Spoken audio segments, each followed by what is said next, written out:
भारतीय संविधान कहती है कि एक अनपढ़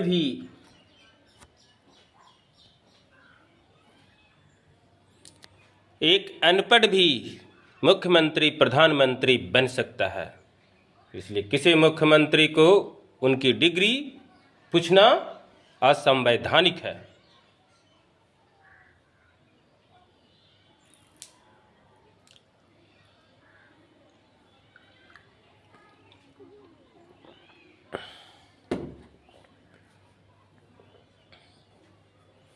किसी भी मुख्यमंत्री हो, किसी भी नेता हो, कोई प्रधानमंत्री हो, अनपढ़ है तो डिग्री मत पूछिए, क्योंकि हमारे भारतीय संविधान भीमराव अंबेडकर साहब ने यह लिख कर गए कि एक अनपढ़ व्यक्ति भी नेता बन सकता है, मुख्यमंत्री बन सकता है, प्रधानमंत्री बन सकता है। इसका मतलब ये नहीं हुआ कि हम उनकी पुरुषार्थ के बारे में नहीं जाने, हम उनके आचार विचार व्यवहार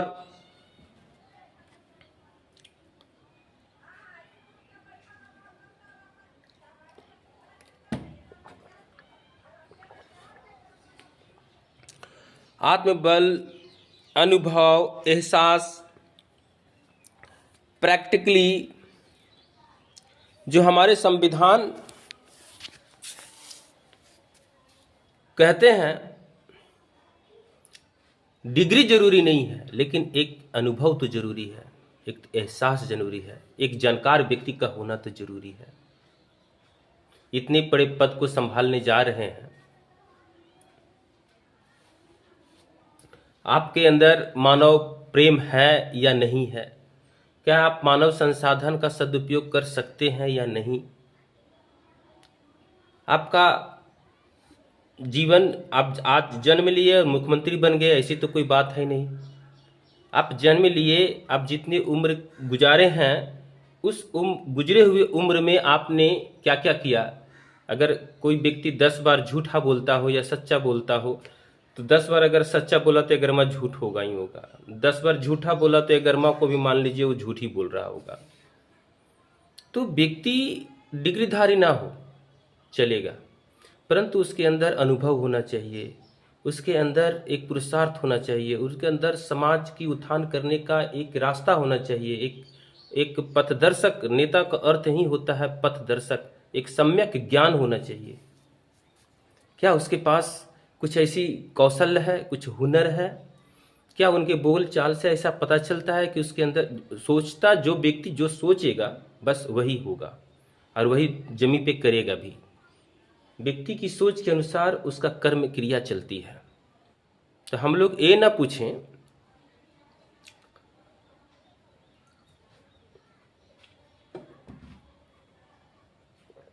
कि उसके पास डिग्री है कि नहीं है, लेकिन उनका जो दूसरा पक्ष है उसके अंदर पुरुषार्थ, आत्मबल, अनुभव, एहसास, प्रैक्टिकली, आचार विचार व्यवहार, शालीनता,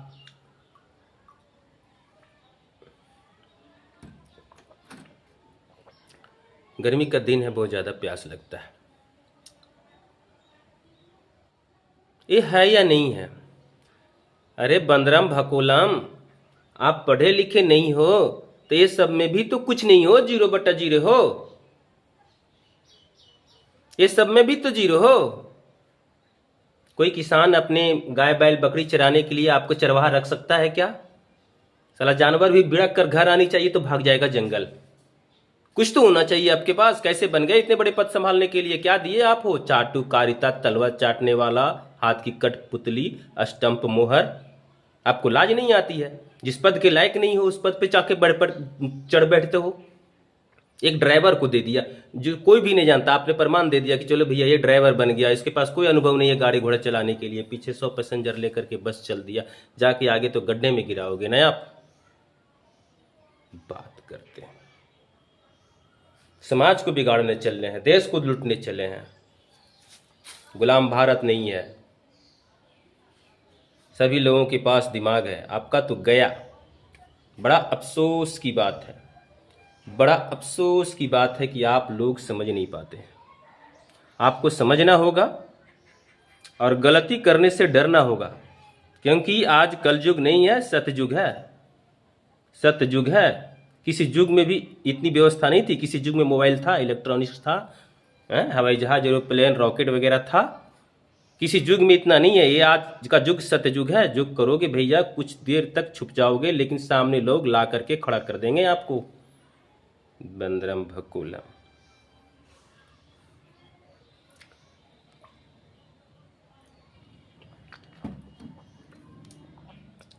बेईमान हरकत और निर्दयी लोगों की कमी नहीं है। एक है कंस महाराज के भेजी गई पुतना, उसको नाम हनुमान जी के माता जो है अंजनी के नाम पर रख दिया, उल्टा पुल्टा नाम। अपने आप को भगवान का नाम रखे हैं। कुम्हार के खानदान के हैं, कभी राजपूत अपना टाइटल रख लेते हैं तो कभी कुम्हार लोग रख लेते हैं। उसकी कोई ठौर ठिकाना नहीं है। रात भर नेताओं के बीच में गुजारते हैं, गप्पे लड़ाते हैं, क्या बोलना है कल स्टूडियो में वो अलबल बोल करके मानव समाज को, मानव संसाधन को संतुलन बिगाड़ते हैं और समाज में सम्मान चाहते हैं। हमारे बिहार में आज जो कुछ भी हो रहा है, सब ये सब लोगों की कुछ कहीं जड़ें अलग है, सुराग अलग है।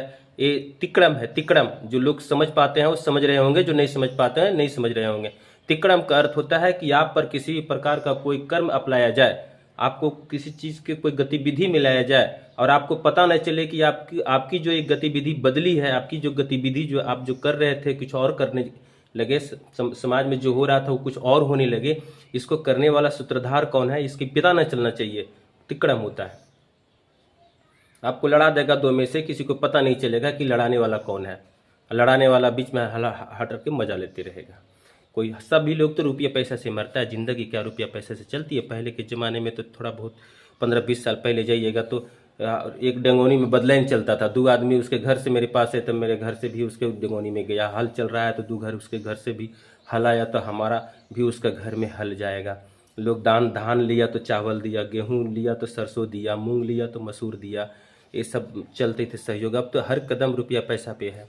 लेकिन सच्ची और ईमानदारी से जो पैसा आज के डेट में कमा रहे हैं उनकी तो हक बनता है। जो समाज के उत्थान कर रहे हैं उनकी तो हक बनता है सम्मान के लिए। और लोग आज के डेट में भारत हम देख रहे हैं, सभी लोग देख रहे हैं, भारतवासी जो लोग कुछ भी सच्चाई पे जब अपनी आवाज़ उठाते हैं, मानव समाज के कल्याण के लिए आवाज़ उठाते हैं, मानव जाति की उन्नति के लिए आवाज़ उठाते हैं, तो उन्हें किसी न किसी रूप में दबा दिया जा रहा है। उसे प्रताड़ित कर करके, चाहे किसी शारीरिक हो, चाहे मानसिक हो, चाहे आर्थिक हो, किसी न किसी रूप से प्रताड़ित कर करके उसे चुप करवाया जा रहा है। क्या है ये सब, क्या हो रहा है? बाप दादा कितना मेहनत करके कुर्बानी दे करके हम लोगों को आज़ादी दिया और हम सभी आज़ाद व्यक्ति इतना मूढ़ निकले कि आने वाला समय में हम गुलामी दे दें। एक अनपढ़ व्यक्ति देश को चला रहा है, लूट रहा है, किसी को पता भी नहीं है। कभी कहता पूरा बिहार ही खाली है। जहाँ गंगा जमुना की तरह इनकम है और पेमेंट बांटते हैं कितना, एक चापाकल के पानी की जितना। एक बाल्टी घर में पानी है तो एक बूंद भी पेमेंट में नहीं जाती है सरकारी कर्मचारियों के बीच में। उतनी इनकम, उतनी अथाह जल जाता कहाँ है? एक राज्य की जो आय होती है वो जाती कहाँ है? तो कहते हैं ये सब है। सब हम चाकू सेव पर गिरे, चाहे सेब चाकू पर गिरे, परिणाम एक ही होगा, चाकू ही सेब में घुसेगा। मेरे दोस्तों, मेरे भाइयों बहनों दर्शकों, संभलिए। गुलामी के समय में भी अमीर व्यक्ति गुलाम नहीं था और आज भी अगर गुलामी आती है, एक आवाज़ में मोदी जैसे बोल दिए कि इतने 2000 का नोट बनाया जा रहा है, आपका 1000 का नोट बंद किया जा रहा है, उसका वैल्यू खत्म हो गई। एक शब्द में बोल देंगे, एक वाक्य में बोल देंगे कि भारत की संप्रभुता अब खत्म हो जाती है, खत्म हो रही है, खत्म हो गई, बन गया भारत। वैसे भी तो आज़ादी हम लोगों को 99 साल के लीज पर मिला है। राजीव दीक्षित की व्याख्यान जाकर के सुन लीजिए। स्वर्गीय राजीव दीक्षित जी को जहर दे के मार दिया है इन लोगों ने, जब वो देश के प्रति, समाज के उत्थान का काम करने लगे हैं। उनकी बात को सुनिए। आप कट्ठा, 2 कट्ठा, 4 कट्ठा, 10 कट्ठा बीघा बारी ज़मीन बेचते हैं या खरीदते हैं तो उसकी कागज बनती है कि नहीं बनती है? इतने बड़े भारत भूखंड पर कब्जा करने वाला अंग्रेज लोग जब इतने बड़े भूखंड, इतनी बड़ी ज़मीन दे करके जा रहे थे तो क्या मुख से ही देकर चले गए कि लो दिए, चल दिए? उसकी भी कोई कागज बनी होगी। लीज पे मिला हम लोगों की आज़ादी, आज़ादी दे के नहीं गए हैं।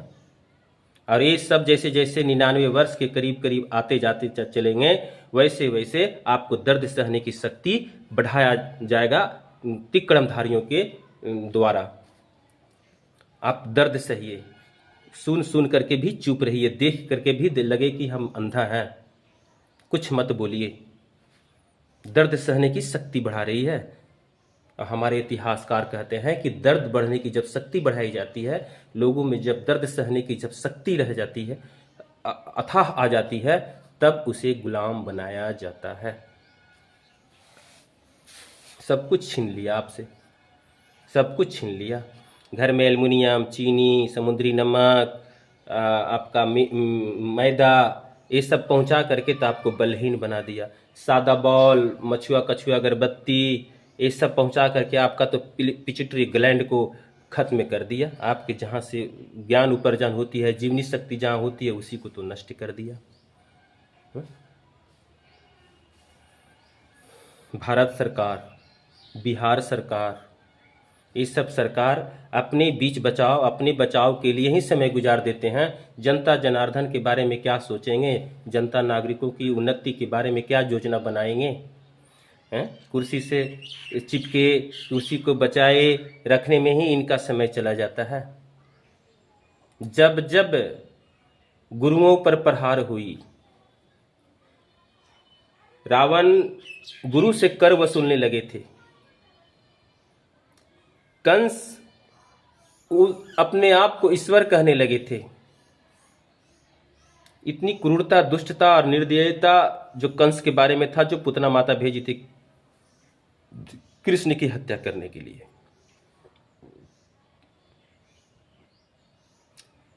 ये सब हमें बताती है, युग युगांतर नजदीक में आप शिक्षकों को प्रहार करने का एक चाणक्य की बात आती है। ये युग सतयुग है, ये प्रत्यक्षम किम प्रमाणम। सैटेलाइट, सीसीटीवी, हाथ में मोबाइल, तरह तरह का टेक्निकल इलेक्ट्रॉनिक्स आपके पास, बस जो कुछ भी आती है रुपया से आती है। आप रुपया जमा करो, सारी दुनिया खरीद लो, धरती खरीद लो। धरती बिक रही है। पैसे के चलते तो सभी लोग मरते हैं, लेकिन जिनके पास दया है, जो लोगों को मदद करना चाहते हैं और मदद करने वाले व्यक्ति की उन्नति होती है, तो अच्छी बात है ना, ज़्यादा लोगों को मदद मिलेगी। उन सभी लोगों पे कीचड़ उछाला जाता है। बच्चों को, बच्चे गलती करे तो उसके सामने आंख भी तरेरना नहीं चाहिए, सजा मिल सकती है। अगर बच्चों के सामने आप आंख भी तरेरे, डका डंटा मारना, एका थाप मारना, कुछ बोलना तो दूर की बात है, अगर आंख भी तरेरते हैं ना, तो हमारी संविधान कहती है कि आपको सजा हो सकती है।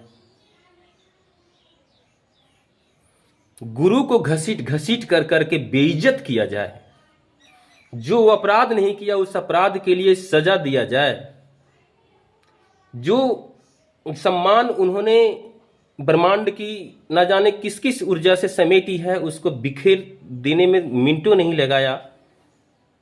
ये गुरुओं की अपमान, शिक्षकों की अपमान अप्रत्यक्ष रूप से भी पड़ती है। यह स्थूल शरीर में नहीं, सूक्ष्म शरीर में नहीं, कारण शरीर में भी जाकर के घेर पकड़ेगा। गुरुओं को इतनी बड़ी क्या नहीं होता है गुरुजी, गुरुजी क्या नहीं होते हैं। आप तो एक हो सकते हो, एक डीएम हो सकते हो, एक एसडीएम हो सकते हो, एसपी हो सकते हो, एक हेडमास्टर हो सकते हो, चपरासी हो सकते हो, एक मुख्यमंत्री, एक प्रधानमंत्री हो सकते हो, एक सांसद हो सकते हो, एक उपराष्ट्रपति हो सकते हो, एक पृथ्वी हो सकते हो, एक मंगल हो सकते हो, एक ब्रह्मांड का कोई एक पिंड हो सकते हो। आप एक हो सकते हो, लेकिन गुरु जी सभी कुछ हैं, हर कण में है। कण कण में भगवान नहीं, कण कण में गुरु जी का निवास होता है, क्योंकि कण कण से, हर पिंड से, हर चीज, हर वस्तु से साक्षात्कार करवाने वाला हमारा गुरु जी होते हैं। ये आज से नहीं, सदियों से चलती आ रही है। गुरु ना हो तो सूर्य की रोशनी बंद हो जाए, गुरु ना हो तो चांद अपनी चांदनी बिखेरना बंद कर दे। और गुरु की अपमान, आपस में आपको नेतागिरी तो करना नहीं है, समाज की उन्नति तो करना नहीं है, समाज के बारे में तो सोचना नहीं है, कहाँ पर क्या समाज में बीत रहा है उसका सच्चा न्यूज़ तो दिखाना नहीं है। आप लोगों तो दुनियादारी की लोगों की सहायता, जो जनहित योजना चल रही है उसका रिपेयरिंग कीजिए या और जनहित योजना को वापस लाइए। ये सब तो करने की आपके पास अंदर समय ही नहीं है। आप तो खुद किसी और बातों में बिगड़े हुए हैं, कहीं और समय गंवा रहे हैं। और जो शिक्षक अपने बच्चों की, कहते हैं बच्चे होनहार होते हैं देश के, अपने देश की भविष्य बनाने वाले जो लोग जुटे हुए हैं उनको भी आप बरगलाने का काम किए हैं। उनका भी मन मस्तिष्क को डिस्टर्ब करने की कोशिश किए हैं, उनकी भी शेड्यूल को तोड़ने की कोशिश किए हैं। इसका मतलब है कि आप सभी देशद्रोही हो, साफ साफ दिखता है समाज के आम नागरिकों को। लेकिन उन्हें बोलने का अधिकार नहीं, बोलने का अधिकार छीना जा रहा है, देखने का नहीं, सुनने का नहीं, अपनी व्याख्यान करने का नहीं है। जो कोई ज़्यादा डेवलप कर गया, ज़्यादा लोगों तक अपना संदेश पहुंचाने लगे तो उसको किसी न किसी प्रकार से या तो जहर दे करके मार दिया जाता है, राजीव दीक्षित जी के जैसे। किसी की बात चुभने लगती है जब प्रत्यक्षम किम प्रमाणम, आप लोग तो सभी लोग जानते होंगे, देख रहे होंगे। काली कटुली 2 इंच करके लेयर लगा करके आती है स्टूडियो पर, उसको तो बाले संभालने में उसका समय गुजर जाता है। क्या वो न्यूज देती है, क्या न्यूज देती है वो रट रटाए नेताओं के बीच में बैठ करके आके स्टूडियो में बोलती है। कभी लोगों के बीच में आकर के जवाल सवाब करेगी, बाल संवारेगी, केवल बोलते बोलते बाल संवारेगी। बड़ा अफसोस की बात है, उसका तो गया। और हमारे महामहिम को चाहिए था एक मूर्ख आदमी, एक कठपुतली डुगिया, जहाँ जैसे कहें वैसे करे, उसको मिल गया हमारे प्रदेश में और उसे बैठा दिया। जो चाह रहा है वो करवा रहा है। अपने ही घर में फूट डालो, शासन करो। अपने ही जाति नाम अलग अलग नहीं होता तो लोग आपके एड्रेस तक पहुंचता कैसे, आप तक लोग पहुंचता कैसे? जाति होना जरूरी है, किसी का नाम अलग अलग होना जरूरी है। एक शहर में हजारों लोगों का नाम एक ही हो, अगर आपको किसी खास व्यक्ति से काम है तो क्या उस खास व्यक्ति तक पहुंच सकेंगे? हलवाई का मतलब होता है कि मिठाई छानने वाला, माइंड में एक फिगर आ जाती है। लोहार का मतलब होता है लोहा पीटने वाला, एक माइंड में फिगर आ जाती है। डॉक्टर का होता है रोगियों को इलाज करने वाला, एक फिगर आ जाती है माइंड में। नाम और जाति अलग होना चाहिए। हमारी जो व्यवस्था है, हमारे जो पूर्वजों ने लगा कर गई है, जो रेनुअल आज भी भारत के गांव है, वो गांव में 16 प्रकार की जाति होती है। कभी पूछी जा करके अपने इतिहास से, कौन से यादव के 4 हाथ है और कौन सा कोयरी के 3 हाथ है, और कौन सा मुसहर के 2 हाथ है, कौन से भूमियार के 1 हाथ में 25 उंगली है, कौन सा डोम के 1 हाथ में 1 ही उंगली है। ये सब तो बहुत सुने होंगे, बड़ा जोशीला और जोश और उत्साह से भरा हुआ शब्द और व्याख्यान। लेकिन सच्चाई देख करके आंखें मोड़ना, कुछ नहीं बोलना, बस सुनते जाना, दर्द सहने की अपनी शक्ति को बढ़ाना। बच्चे को एक डंडा मारने का हक और अधिकार छीन लिया, लेकिन आज गुरु को घसीट कर करके उससे बेइज्जती करने का लाइसेंस किसने दिया? भीमराव अंबेडकर साहब ने। भारतीय संविधान को रद्दी कागज की तरह अगर नहीं बेचे आज के सत्ताधारी लोग, तो आज से 20-21 साल के बाद हमको याद कीजिएगा। 99 वर्षों की लीज पर भारत की आज़ादी मिला है और इन 99 वर्ष में अपने देश की पक्का सबूत और कागजात और एक आत्मनिर्भर भारत बनाने में अक्षम रह गया। इसी आधार पर फिर से आपकी जो बटैया देखें, खेती किसी को बटैया देते हुए या लेते हुए देखें, वही है लीज पर दुकान। सभी लोग जानते हैं लीज पर लोग दुकान लेते हैं, लीज पर आज़ादी मिली है। अच्छे अच्छे व्यक्तियों को ये लोग जमीन में धांस देते हैं, इन लोग के पास शक्ति होती है, ताकत होती है। पुलिस के अपना कुछ भी नहीं होता है। वो बेचारा जानता है कि ये निर्दोष है, उसके ऊपर वाले ने बोल दिया मारो रे लाठी, इसको साला मार रहा है। वो बेचारा जान रहा है अपनी नौकरी है, उस पैसे से बाल बच्चा उसका पलता है, जान रहा है कि ये बेचारा निर्दोष है, फिर भी अपने से ऊपर वाले पदाधिकारी की आज्ञा को मानता है, आदेश को मानता है, और उस निर्दोष व्यक्ति पर डंटा बरसाया जाता है। उसकी आत्मा पिघलती होगी, तो बस एक ही जवाब होता होगा, नौकरी है, नौकरी है। नौकर, नौकर बनना आसान काम है। दुनिया की गति, हांगकांग के प्रधानमंत्री आए थे बिहार, क्या बोले थे? एक योग्य शिक्षक ही योग्य नेता बन सकता है। जो बचपन से उदंडता की हो, जो बचपन से उसकी हथियार खिलौना के जैसा हो। अट्टा कट्टा की बात करने वाला व्यक्ति ही कट्टाधारी को बैठा दिए, जाति के नाम पर, तो कभी व्यक्तिगत दुश्मनी के नाम पर लोग सही मुद्दा से भटक कर करके लोगों को इधर से उधर भटका रहा है। चला जाए तो हम लोग फिर जितने संसाधन युक्त चीज़ों से अभी जुड़े हुए हैं, आपस में मेल बने हुए हैं, आपस में कट मरेंगे। बड़ा अफसोस की बात है, आप सभी लोग खुद को सोचें, खुद की उन्नति के बारे में, अपने समाज को बटोरें। और एक जो मेरी मांग है, जो मैं चाहता हूँ, अपनी चाहत भी आप बना लें। वीडियो नहीं बनाते थे, अपनी बात एक दूसरे से शेयर करने की ज़रूरत हम नहीं समझते थे, लेकिन अगर आप समझते हो तो बस लोकतंत्र तभी बच सकता है जब निष्पक्ष चुनाव हो सकता है। निष्पक्ष चुनाव हो, निष्पक्ष चुनाव रहे, जो जिसे जनता ने चुन कर भेजी है वही व्यक्ति वहां पे जाए। इसके लिए ईवीएम मशीन नहीं चलेगा। कुछ दिन के लिए आया था ट्राई के लिए, लोग समझते थे कि इससे अच्छा होगा, जाए। और जो हम लोग बैलेट पेपर पर मुहर मारते थे वो पुनः आए, तभी अगला इलेक्शन की भागीदारी और सही नेता और सही बादशाह को, सही लोकतंत्र के पथदर्शक को हम लोग शीर्ष सिरे पर पहुंचा सकेंगे। नहीं तो खरीदने, बटोरने और ईवीएम मशीन सेटिंग करने का जब तक मामला रहेगा, आप निश्चित रूप से बाप दादा का दिया हुआ सरजमी, हजारों वर्ष, ना जाने कितनी हजारों वर्ष गुलाम रहे होंगे हमारे पूर्वज। हम लोग सौभाग्यशाली हैं कि हम आज़ाद खंड भूखंड की धरती पे जन्म लिए हैं। फिर से गुलामी ना आ जाए, फिर से हमारे भारतवासी फिर से बड़े प्रताड़ना के समाज में ना, प्रताड़ित करने वाले समाजों के बीच में जाकर अपनी ज़िंदगी को कचड़े में ना डाल दे, नरक में ना डाल दे। इस बचाव के लिए आप आइए। और सबसे पहला निष्पक्ष चुनाव, ballot paper, not EVM machine. आप राजी हो तो इसकी कोशिश कीजिए। 1 से 2, 2 से 3, 3 से 4, 4 से 5 नहीं चाहिए हमको। यूरेनियम 232 की तरह विस्फोट होनी चाहिए।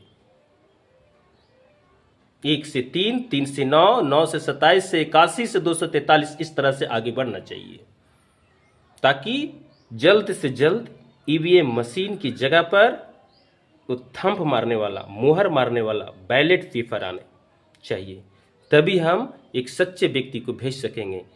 वो व्यक्ति ऐसे पद पर रहने वाले, डिग्री कोई महत्व नहीं रखता, लेकिन उसकी पुरुषार्थ महत्व रखता है, उनकी अनुभव महत्व रखता है, उनका जानकार होना महत्व रखता है, सहनशील होना महत्व रखता है, शालीनता होना महत्व रखता है, उसके अंदर विवेक होना महत्व रखता है, उसके अंदर आचार होना महत्व रखता है, उसके अंदर विचार होना महत्व रखता है, उसके अंदर व्यवहार होना महत्व रखता है। ऐसे लोगों जो उस पद पे रहने के योग्य होते हैं, जितने गुण उसके अंदर होना चाहिए, वो गुण उनके अंदर है या नहीं है, ये महत्व रखते हैं। इसलिए हम वैसे व्यक्ति को भेजें जो व्यक्ति, और हमारा समाज चुनता है, सभी बुद्धिजीवी हैं, अच्छे व्यक्तियों को वोट देता है, लेकिन उसके पास वोट पहुंचता ही नहीं है। Not EVM, S ballot paper. EVM को हटाइए और बैलेट पेपर को लाइए, इसके लिए जोर लगाइए, तभी हमारा समाज बदल सकता है। अभी थोड़ा बहुत समय बचा हुआ है, 20-21 साल। आप अगर हमारी बातों के पक्ष में है, वेलकम। अगर पक्ष में नहीं है आप जा सकते हैं। जय श्री राम। कल ये मत कहिएगा चला गया था, बड़ा अफसोस हो रही है। चले भैया।